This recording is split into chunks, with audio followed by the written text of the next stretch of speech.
Hello दोस्तों, मैं आशुतोष सिंह, समीक्षा अधिकारी, एक बार फिर से आप सभी का इस जॉब मंत्रा के यूट्यूब चैनल पर स्वागत करता हूं और आशा करता हूं कि आप सभी लोग अच्छे होंगे और अपनी तैयारी अच्छे से कर रहे होंगे। एकदम फिक्स डायलॉग है ये मेरा, ठीक है? तो आज हम समीक्षा अधिकारी 2021 जो पेपर हुआ था उसको डिस्कस करेंगे। इसकी एग्जामिनेशन की डेट थी 12 दिसंबर 2021 और ये फर्स्ट शिफ्ट का पेपर था, ठीक है?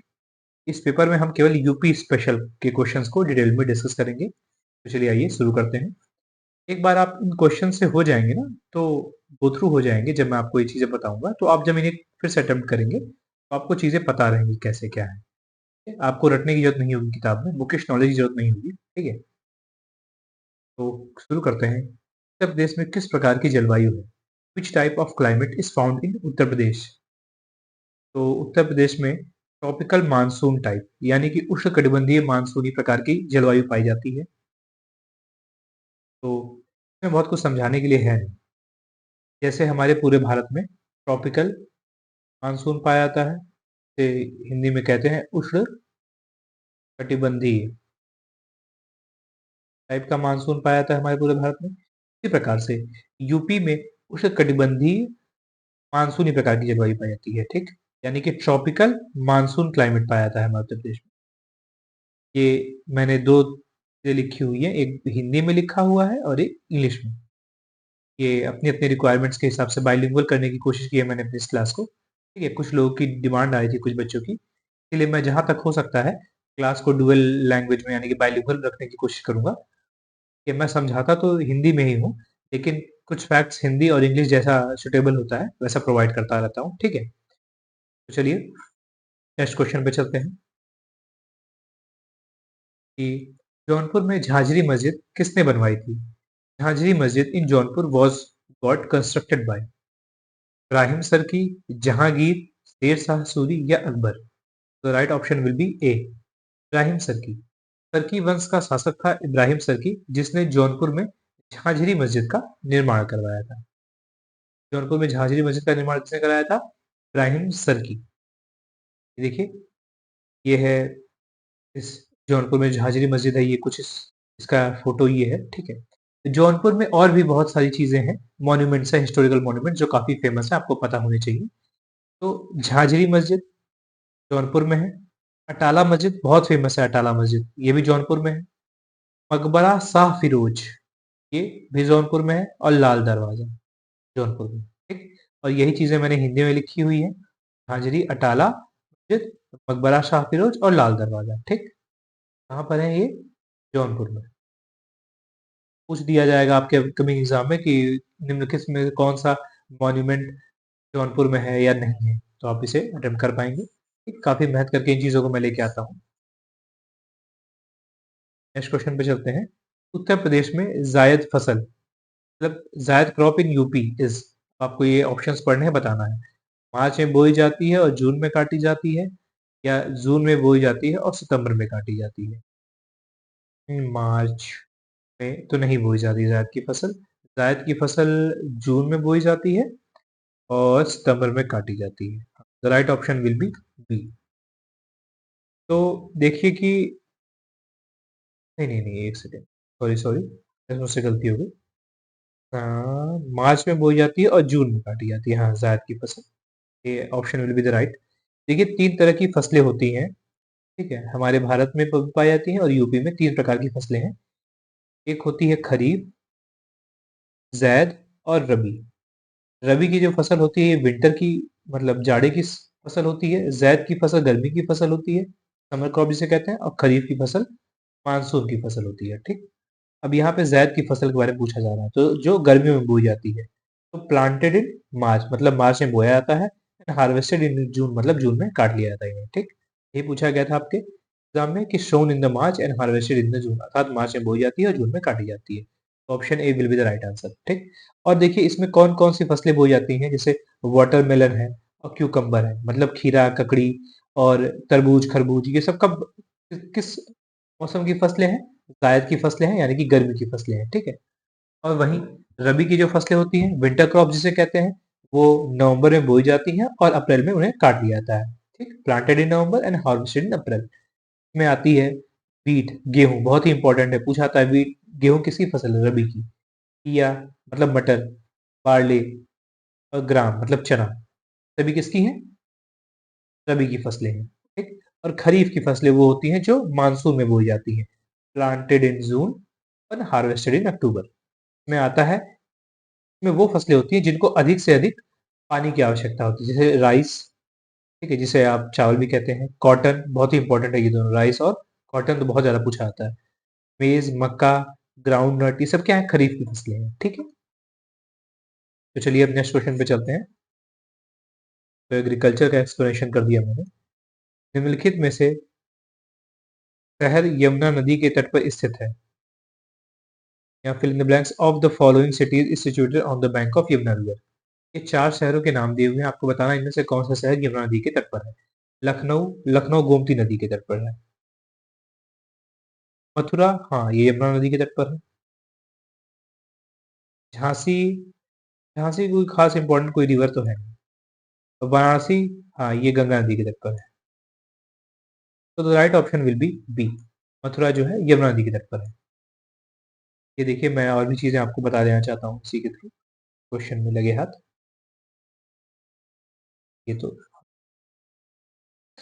ये देखिए इस मैप में ये यूपी का मैप है, और ये अगर आप देख पा रहे हो ये यमुना रिवर है, ठीक है, ये यमुना नदी बहती आ रही है, यूपी का बॉर्डर बनाती है यमुना नदी, ठीक है। यूपी का पश्चिमी जो बॉर्डर है वो यमुना नदी बनाती है, देखिए ये गई गई गई और यहाँ पे जाकर इलाहाबाद में यमुना गंगा नदी से मिल जाती है यमुना नदी, और फिर ये आगे ऐसे फ्लो करती हुई निकल जाती है यूपी से बाहर। तो ये है यमुना नदी। तो यमुना नदी किन किन शहरों के पास से बह रही है या बाउंड्री बना रही है, आपको याद रखना चाहिए।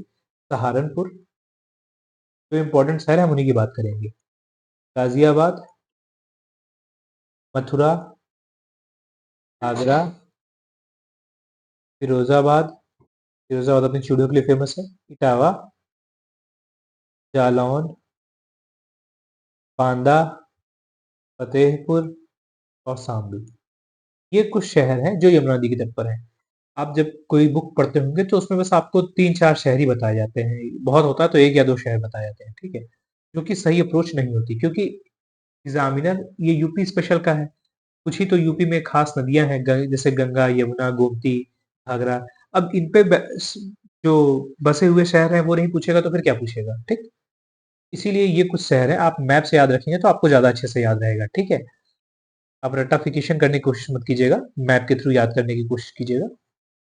आप मुझे एक चीज बताइएगा, मेरे दिमाग में एक आइडिया आ रहा था कि मैं अभी पीवाईक्यू क्वेश्चंस करा रहा हूँ, ठीक है। मुझे ये लग रहा था कि आपको यूपी स्पेशल में, यूपी स्पेशल का जो सेक्शन मैं इतने समय से डिस्कस कर रहा हूँ उसमें पीवाईक्यू के अलावा आपको प्रैक्टिस सेट की जरूरत है, या चैप्टर वाइज, ठीक है, कि चैप्टर पढ़ा दूं उसमें हर एक एक का प्रैक्टिस सेट कराऊं। आप ये बताइए कि पीवाईक्यू ही करता रहूं, क्योंकि मैं दोनों में से एक ही चीज करता हूँ, या तो पीवाईक्यू करा सकता हूँ या तो प्रैक्टिस सेट करा सकता हूँ। तो आप मुझे ये बताइएगा कि आपको पीवाईक्यू की क्लासेस चाहिए या आपको प्रैक्टिस सेट चाहिए, ठीक। जितने ज्यादा कमेंट्स आएंगे उसी के हिसाब से मैं आगे का काम करूंगा, ठीक। तो आप लोग अगर जिसने भी यहाँ तक की वीडियो देखी हो वो जैसा मुझे आगे कमेंट्स बॉक्स में जितने भी ज्यादा कमेंट रहेंगे वैसा ही मैं काम करूंगा। मतलब आपको आगे प्रीवियस ईयर क्वेश्चंस की क्लासेस चाहिए या प्रैक्टिस सेट की क्लासेस चाहिए, आप मुझे जैसा कमेंट बॉक्स में करेंगे वैसा ही मैं आगे काम करूंगा, ठीक है। तो ज्यादा ज्यादा कमेंट करिएगा और बताइएगा मुझे। नेक्स्ट क्वेश्चन पे चलते हैं कि Kushinagar in UP is famous for. Uttar Pradesh का कुशीनगर किस लिए प्रसिद्ध है? बुद्ध के प्रबोधन के लिए, भगवान बुद्ध का जन्म स्थान, या बुद्ध का निर्वाण स्थल, इनमें से कोई नहीं। अच्छा, मतलब ये पूछना चाह रहा है कि कुशीनगर जो है इसका महात्मा बुद्ध के जीवन में क्या स्थान है। तो ये देखिए ये यूपी का मैप है, ये पूरा भारत का मैप है, इसमें ये कुछ इसने मार्क किया है ये इंपॉर्टेंट जगह। तो यहाँ पे यूपी और बिहार दिख रहा है आपको।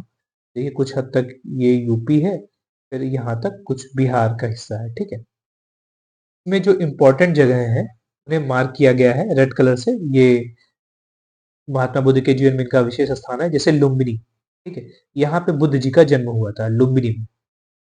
फिर उसके बाद बोध गया, यहाँ पर महात्मा बुद्ध को ज्ञान की प्राप्ति हुई थी।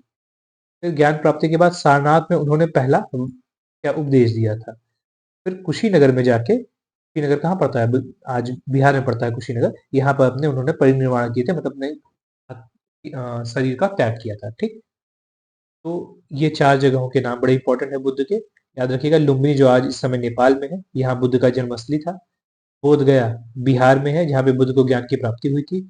सारनाथ जो कि यूपी में है, बड़ा ही इंपॉर्टेंट है, यहाँ पर बुद्ध ने अपना पहला उपदेश दिया था। और कुशीनगर, यहाँ पर बुद्ध ने वहां परिनिर्वाण प्राप्त हुआ था। ठीक, तो देखिए मैंने आपके लिए यहाँ पे फैक्ट्स भी लिखे हैं और साथ में एक मैप के थ्रू बताने की कोशिश की है। आई होप आपको ये चीज अच्छी लगी होगी। तो कुशीनगर में क्या हुआ था, बुद्ध का निर्वाण स्थल है। Option C will be the right answer. फिर नेक्स्ट क्वेश्चन पे चलते हैं कि the famous musician Tansen was a musician in the court of which of the following emperor. प्रसिद्ध संगीतकार तानसेन निम्नलिखित में से किस सम्राट के दरबार में संगीतकार थे। तो अगर आप लोगों ने हिस्ट्री पढ़ी होगी तो आप लोग को जरूर पता होगा कि तानसेन अकबर के दरबार में नवरत्नों में से एक थे। ठीक, तानसेन को कहा जाता है the jewel of Indian music. चलिए नेक्स्ट क्वेश्चन पे चलते हैं। बताने के लिए बहुत कुछ है तानसेन के संबंध में, लेकिन अभी मैं नहीं बताना चाहूंगा क्योंकि ये यूपी स्पेशल की क्लास है। ठीक है, ये हिस्ट्री के क्वेश्चन पूछ दिए जा रहे हैं, क्योंकि यूपी की जो हिस्ट्री है ना, यूपी का जो हिस्ट्री वाला पोर्शन है, वो जो इंडियन हिस्ट्री पार्ट है उससे क्या करता है, कोलैप्स करता है, मिलता है। ठीक, जो हमारी हिस्ट्री है और यूपी हिस्ट्री, उसमें मेजर पोर्शन कॉमन है। तो इसीलिए जो यहाँ क्वेश्चन पूछे जा रहे हैं वो हिस्ट्री के ना समझ के आप यूपी हिस्ट्री का समझ लीजिए। ठीक, फिर क्वेश्चन है, who established Raza library Rampur in Uttar Pradesh. Raza पुस्तकालय रामपुर उत्तर प्रदेश में किसने स्थापित किया था। तो आपको ये बताना होगा कि ये राजा पुस्तकालय है रामपुर में, किसने बनवाया था। ठीक, तो नवाज फैजुल्ला खां, पंडित गोविंद वल्लभ पंत, आजाद अब्दुल कलाम आजाद या डॉक्टर जाकिर हुसैन। तो नवाब फैजुल्ला खान, इन्होंने रामपुर में रजा पुस्तकालय का निर्माण करवाया था। ठीक, ये है रजा पुस्तकालय, रामपुर में। रामपुर में और बहुत कुछ खास जगह नहीं है। ठीक है, ये बस पूछ दिया गया है कि किसने बनवाया था। ये बहुत इधर उधर का क्वेश्चन है, कोई खास इंपॉर्टेंट क्वेश्चन नहीं। नेक्स्ट क्वेश्चन पे चलते हैं। Sulah Kul festival is the symbol of Hindu Muslim unity is celebrated in. Hindu Muslim एकता का संकेतक सुलह कुल महोत्सव कहाँ मनाया जाता है। ठीक, सुलह कुल महोत्सव कहाँ मनाया जाता है, आगरा में। ठीक, देखिए आगरा में सुलह ए कुल महोत्सव मनाया जाता है। ठीक है, ये बहुत ही इंपॉर्टेंट है क्योंकि सुलह कुल महोत्सव को माना जाता है, ये हिंदू मुस्लिम यूनिटी का प्रतीक है। ठीक, और अकबर के समय ये महोत्सव शुरू किया गया था, सुलह ए कुल महोत्सव। ठीक, तो और भी यूपी में बड़े इंपॉर्टेंट महोत्सव हैं, का नाम आपको याद रखना है कि वो कहाँ पर मनाए जाते हैं। जैसे गंगा महोत्सव वाराणसी में मनाया जाता है। वैसे तो गंगा नदी भारत मतलब यूपी के अलग अलग जिलों से बहती है, लेकिन यहाँ तक कि इलाहाबाद से होके बहती है, लेकिन गंगा महोत्सव कहाँ मनाया जाएगा, वाराणसी में। ठीक, त्रिवेणी महोत्सव वहीं पे इलाहाबाद में मनाया जाता है। होली महोत्सव, ठीक, मथुरा में बरसाना में, मथुरा के बरसाना में होली महोत्सव मनाया जाता है। ठीक है, यहाँ पर लठमार होली खेली जाती है। इससे पहले हम क्वेश्चन डिस्कस कर चुके हैं। आयुर्वेद महोत्सव कहाँ मनाया जाता है, झांसी में। पिठुर गंगा महोत्सव कानपुर में। कजरी महोत्सव महोबा में। ठीक, तो ये कुछ इंपॉर्टेंट महोत्सव और उनके प्लेसेस हैं, आप इन्हें नोट डाउन कर लीजिएगा, याद रखने की कोशिश करिएगा, बहुत ही इंपॉर्टेंट है, इनसे बार बार क्वेश्चन पूछे जाते हैं। और अब 16 कुल महोत्सव आगरा में। यूपी में भारतीय टेलीफोन इंडस्ट्रीज लिमिटेड का विनिर्माण सुसाध्यता कहाँ अवस्थित है, अर्थात Indian telephone industry limited manufacturing facilities in UP are located in. मतलब यूपी के कहाँ पर इंडियन टेलीफोन इंडस्ट्रीज की मैन्युफैक्चरिंग फैसिलिटीज है। कानपुर गोरखपुर नहीं, प्रयागराज के नैनी में और रायबरेली में, हाँ बिल्कुल सही। लखनऊ और वाराणसी में नहीं, आगरा और अलीगढ़ में नहीं। The right option will be B, Prayagraj के नैनी और रायबरेली में इंडियन टेलीफोन इंडस्ट्रीज की मैन्युफैक्चरिंग फैसिलिटीज हैं। देखिए कुछ और भी इंपॉर्टेंट जगह है यूपी में, मैन्युफैक्चरिंग फैसिलिटीज है, वो आपको याद रखनी है। जैसे हिंदुस्तान एल्यूमिनियम कॉर्पोरेशन कहाँ पर है, रेणुकूट सोनभद्र में।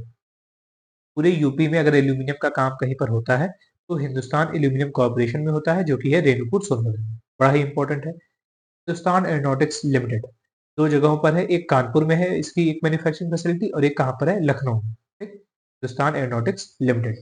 फिर इंडियन टेलीफोन इंडस्ट्रीज, यही पूछा गया है आपके इस क्वेश्चन में। ठीक, इंडियन टेलीफोन इंडस्ट्रीज दो जगह पर है, इलाहाबाद के नैनी में और रायबरेली में। त्रिवेणी स्ट्रक्चरल, ये कहाँ पर है? इलाहाबाद के नैनी में। उर्वरक का कारखाना है गोरखपुर और इलाहाबाद में। ये भी बड़ा इंपॉर्टेंट है कि उर्वरक के कारखाने यूपी में कहाँ कहाँ पाए जाते हैं? एक तो गोरखपुर में और इलाहाबाद में।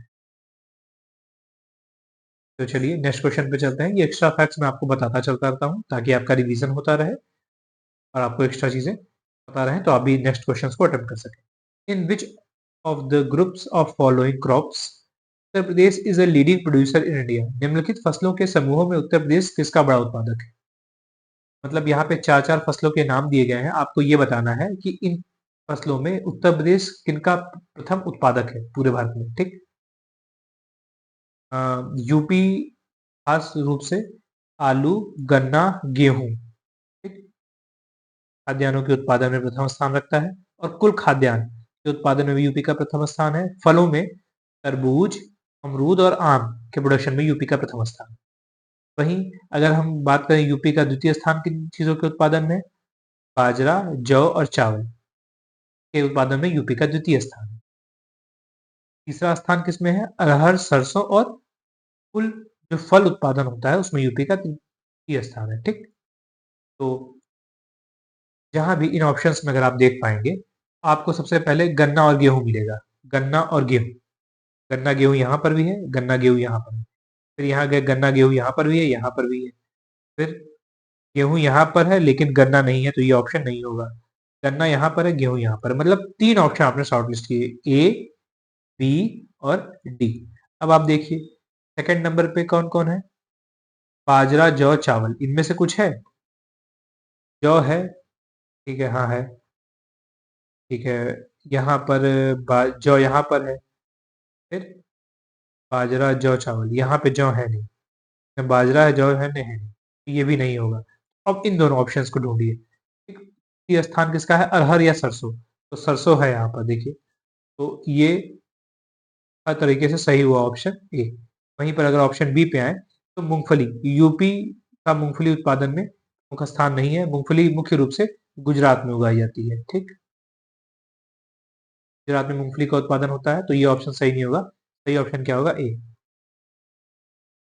तो अब आपको ये समझ में आ गया होगा कि इस क्वेश्चन को कैसे अटेम्प्ट किया जाए। बहुत ही ट्रिकी क्वेश्चन था ये। ठीक है, जब भी मैंने इस क्वेश्चन को पहली बार किया मैं भी काफी कंफ्यूज हुआ। ठीक है, क्या पूछा तो इन्होंने है कि सबसे बड़ा उत्पादक है, लेकिन इन्होंने ए बी मतलब प्रथम, द्वितीय और तृतीय तीनों को ले लिया।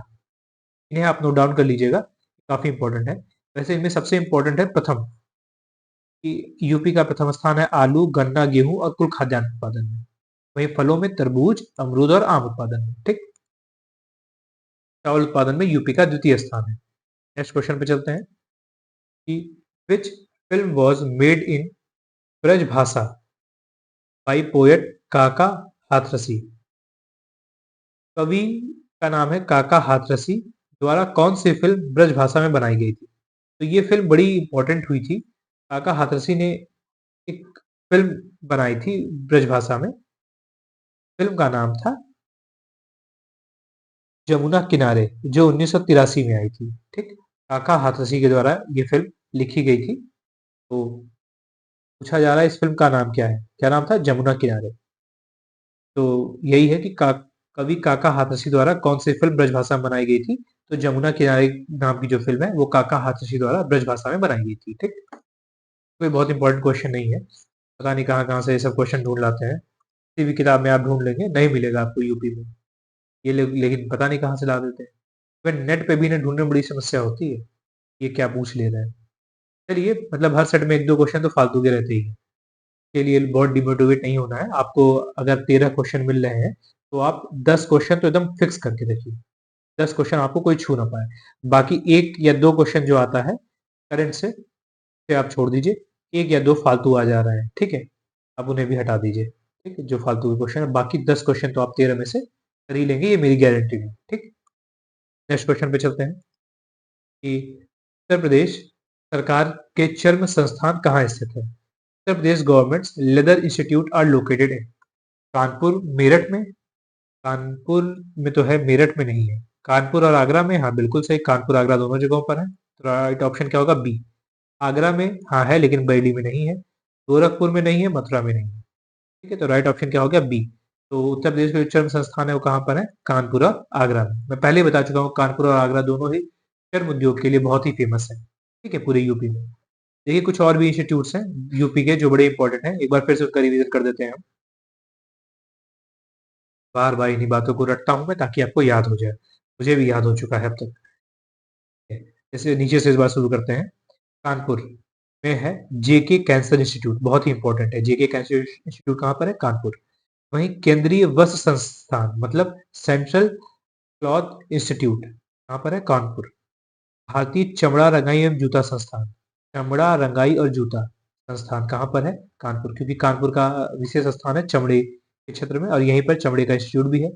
भारतीय दलहन अनुसंधान संस्थान मतलब दाल से संबंधित संस्थान कहाँ पर है? कानपुर में। राष्ट्रीय चीनी अनुसंधान संस्थान कहाँ पर है? चीनी से संबंधित संस्थान कहाँ पर है? कानपुर। वहीं पर अगर पूछा जाए गन्ने का, तो भारतीय गन्ना अनुसंधान संस्थान कहाँ पर है? गन्ने से संबंधित है लखनऊ में। ठीक। भारतीय विश्व विज्ञान से संबंधित कहाँ पर है? लखनऊ में। बीरबल साहनी पूरा वनस्पति संस्थान पैलियो बॉटनी इंस्टीट्यूट ऑफ कहाँ पर है? Birbal Sahni institute of palaeobotany कहाँ पर है? लखनऊ। राष्ट्रीय वनस्पति अनुसंधान संस्थान कहाँ पर है? Lucknow. National bureau of waste genetic resources Lucknow में है। ठीक। केंद्रीय औषधि अनुसंधान संस्थान, ठीक, लखनऊ में है। उत्तर प्रदेश कृषि अनुसंधान संस्थान लखनऊ में। लखनऊ के जितने भी इंस्टीट्यूट हैं, लखनऊ और कानपुर, ये सारे मोस्ट इंपोर्टेंट है। इन्हें तो आप रट के रखिएगा, भले आप कुछ पढ़ पा रहे हो ना पढ़ पा रहे हो। वहीं सहारनपुर जो कि कागज के उद्योग के लिए फेमस है, वहां पर है central pulp and paper research institute. Ghaziabad अपने जैव उर्वरक और कपड़ा के अनुसंधान संस्थान के लिए फेमस है। चलिए नेक्स्ट क्वेश्चन पे चलते हैं। गवर्नमेंट बुद्ध संग्रहालय कहाँ अवस्थित है? ये पूरा नाम है, गवर्नमेंट बुद्ध संग्रहालय। Means government Buddha museum is located in Meerut, Lucknow, Gorakhpur या झांसी। इसका सही आंसर होगा सी, गोरखपुर। अभी मैं आपको बताया था तो याद कैसे रखेंगे। कुछ देर पहले मैंने आपको बताया था कि बुद्ध के जीवन से जो संबंधित क्षेत्र है, ये मैं यहाँ पे दिखा दे रहा हूँ। ये बुद्ध के जीवन से संबंधित जो क्षेत्र है वो यही है, पूर्वांचल वाले क्षेत्र यूपी के। ठीक। तो पूर्वांचल में क्या है? गोरखपुर एक इंपॉर्टेंट शहर है। ठीक। कुशीनगर के पास है गोरखपुर, तो इसीलिए गोरखपुर में बुद्ध संग्रहालय बनाया गया है। ठीक। ऐसे ही याद करने का तरीका है, ये कोई नियम कानून नहीं है कि ऐसे चीजों को मैं याद रखता हूँ। तो the right option will B Gorakhpur. Gorakhpur में है बुद्ध संग्रहालय, गवर्नमेंट बुद्ध संग्रहालय। ठीक। तो भारत यूपी में और भी जो इम्पोर्टेंट संग्रहालय हैं उनको मैंने एक जगह कंपाइल कर लिया है। पहले तो हम लखनऊ की बात करेंगे। बाल संग्रहालय है लखनऊ में। ठीक। प्रांतीय स्वच्छता संस्थान कहाँ पर है? लखनऊ में। राज्य संग्रहालय भी लखनऊ में है जो कि राज्य में सबसे पुराना है, तो याद रखिएगा राज्य संग्रहालय बड़ा इंपॉर्टेंट है। कहाँ पर है? लखनऊ में, जो कि सबसे पुराना है। लोक कला संग्रहालय ये भी कहाँ पर है? लखनऊ में। तो ये चार संस्थान कहाँ पर है? लखनऊ में। एक तो बाल संग्रहालय, प्रांतीय स्वच्छता संस्थान, राज्य संग्रहालय और लोक कला संग्रहालय। ठीक। वहीं सरकारी बौद्ध संग्रहालय कहाँ पर है? गोरखपुर। यही आपके क्वेश्चन ने पूछा है, सरकारी बौद्ध संग्रहालय कहाँ पर है? गोरखपुर में। राहुल संग्रहालय कहाँ पर है? गोरखपुर। वो भगवान बुद्ध का नाम भी था बचपन का राहुल, तो उसी से याद रखिएगा कि राहुल संग्रहालय कहाँ पर है? गोरखपुर। भारत कला संग्रहालय कहाँ पर है? वाराणसी, बीएचयू में। भारत कला भवन संग्रहालय कहाँ पर है? वाराणसी, बीएचयू। वही रानी महल संग्रहालय कहाँ पर है? झांसी। झांसी की रानी के नाम से रखा गया है। रानी महल संग्रहालय कहाँ पर है? झांसी। सारे संग्रहालय बड़े ही इंपॉर्टेंट है, आप इनको नोट डाउन कर लीजिएगा, इनको याद कर लीजिएगा। ठीक है। कुछ और भी संग्रहालयों की लिस्ट मैंने यहाँ लगाई है। से बाहर कोई संग्रहालय बचा ही नहीं है। ठीक है। जितने भी इंपॉर्टेंट है, कहने के लिए तो 10-15 संग्रहालय है, लेकिन आप कितना याद रखेंगे। लेकिन जो इंपॉर्टेंट है वही केवल मैं यहाँ पे आपके लिए लेके आता हूँ। ठीक। सरकारी पुरातत्व संग्रहालय कहाँ पर है? कन्नौज। सरकारी स्वतंत्रता सेनानी संग्रहालय है मेरठ में। मेरठ से ही मंगल पांडे ने जो 1857 का विद्रोह है उसकी शुरुआत की थी, उन्हीं की याद में सरकारी स्वतंत्रता सेनानी संग्रहालय मेरठ में बनाया गया। राज्य जैन संग्रहालय कहाँ पर है? मथुरा। मथुरा में है राज्य जैन संग्रहालय। ठीक। तो चलिए नेक्स्ट क्वेश्चन पे चलते हैं। विक्रमशिला विश्वविद्यालय के संस्थापक कौन थे? Who among the following was the founder of Vikramshila university? Gopal, Dharmapal, Devapal या महीपाल? तो right option will be B, Dharmapal थे विक्रमशिला यूनिवर्सिटी के फाउंडर, संस्थापक। तो ये है विक्रमशिला यूनिवर्सिटी आज के समय में, पहले का देश विदेश में बहुत नाम था विक्रमशिला यूनिवर्सिटी। अब इसके कुछ अवशेष ही बचे हैं, ठीक। तो विक्रमशिला यूनिवर्सिटी कहाँ पे है आज इसके अवशेष? बिहार के भागलपुर में, भागलपुर बिहार में है विक्रमशिला यूनिवर्सिटी के अवशेष, ठीक। जो राजा थे Dharmapal, king Dharmapal the second ruler of Pal dynasty, उन्होंने इसका निर्माण किया था, विक्रमशिला यूनिवर्सिटी का। तो इस प्रकार से आज हमने आर का जो पेपर था उसके सभी क्वेश्चंस को डिटेल में डिस्कस किया। आई होप आपको ये सेशन अच्छा लगा होगा। कमेंट बॉक्स में जरूर आप कमेंट करें कि आपको ये सेशन कैसा लगा। और हाँ, अब आप मुझे ये बात बता दें कि अब आप पीवाईक्यू की सीरीज करना ज्यादा पसंद करेंगे या प्रैक्टिस सेट, क्योंकि मैं इन दोनों में से एक ही करा पाऊंगा, ठीक। यूपी के प्रैक्टिस सेट, ठीक। तो चलिए, आप मुझे कमेंट बॉक्स में बता दीजिएगा। इसी के साथ मैं आशुतोष सिंह साइन ऑफ करता हूँ। थैंक्स।